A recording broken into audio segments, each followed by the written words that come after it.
Assalamualaikum warahmatullahi wabarakatuh.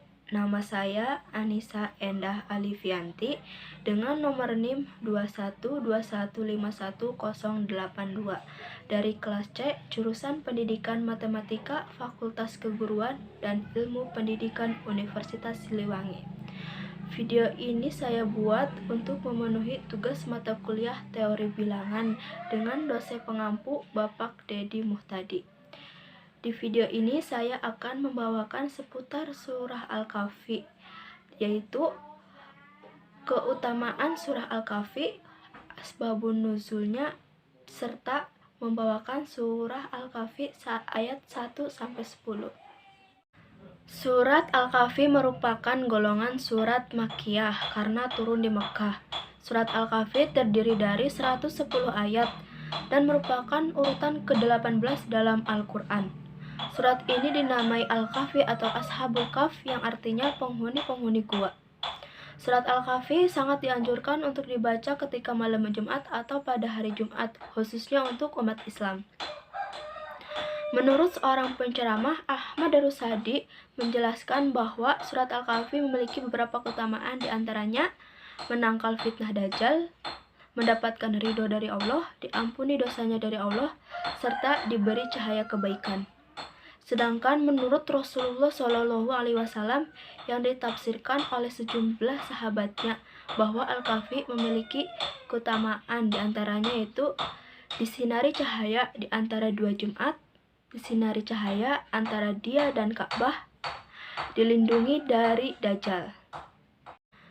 Dari Abu Darda radhiyallahu anhu, ia berkata bahwa Nabi Muhammad SAW pernah bersabda, barang siapa yang menghafal 10 ayat pertama dari surat Al-Kahfi, maka dia akan terlindungi dari Dajjal. Nah, karena besarnya pahala serta keutamaannya yang begitu banyak, ketika membaca serta mengamalkan surat Al-Kahfi, maka sangat rugi bagi orang yang tidak membacanya. Asbabun nuzul surat Al-Kahfi adalah ketika kaum Quraisy menanyakan tentang Nabi Muhammad SAW kepada pendeta Yahudi. Dan pendeta Yahudi itu pun meminta kaum Quraisy untuk menanyakan 3 hal kepada Nabi Muhammad SAW. Jika Nabi Muhammad SAW bisa menjawab ketiga hal tersebut, maka dia benar-benar Nabi yang diutus. Tapi jika dia tidak bisa menjawab ketiga hal tersebut, maka dia hanya orang yang mengada-ngada saja. Nah, ketiga hal tersebut meliputi tentang sekelompok pemuda yang pergi pada masa terlebih dahulu, tentang seorang laki-laki penjelajah yang mencapai belahan bumi bagian timur dan barat, serta tentang ruh dan penjelasannya. Setelah kaum Quraisy menanyakan ketiga hal tersebut kepada Nabi Muhammad SAW dan beliau menjanjikan akan menjawabnya pada esok hari. Namun pada saatnya tiba, Nabi Muhammad belum juga mendapatkan wahyu hingga 15 hari kemudian dan membuat geger kota Mekkah. Tentu kejadian tersebut membuat Nabi Muhammad sangat bersedih. Kesedihannya bertambah ketika mendengar gunjingan dari para penduduk kota Mekkah. Di tengah kesedihan Nabi Muhammad, malaikat Jibril menurunkan surat Al-Kahfi. Sehingga banyak yang menafsirkan bahwa surat Al-Kahfi merupakan teguran atas kesedihan Nabi Muhammad terhadap kaum Quraisy serta jawaban yang ditanyakan kaum Quraisy terhadap Nabi Muhammad SAW. Selanjutnya saya akan membacakan surat Al-Kahfi ayat 1-10. A'udzu billahi minasyaitonir rajim. Bismillahirrahmanirrahim. Alhamdulillahilladzi anzala ala 'abdihil kitaba wa lam yaj'al lahu 'iwaja. Qayyiman liyunadhira ba'san shadidan min ladunhu wa yubashshiral mu'minin.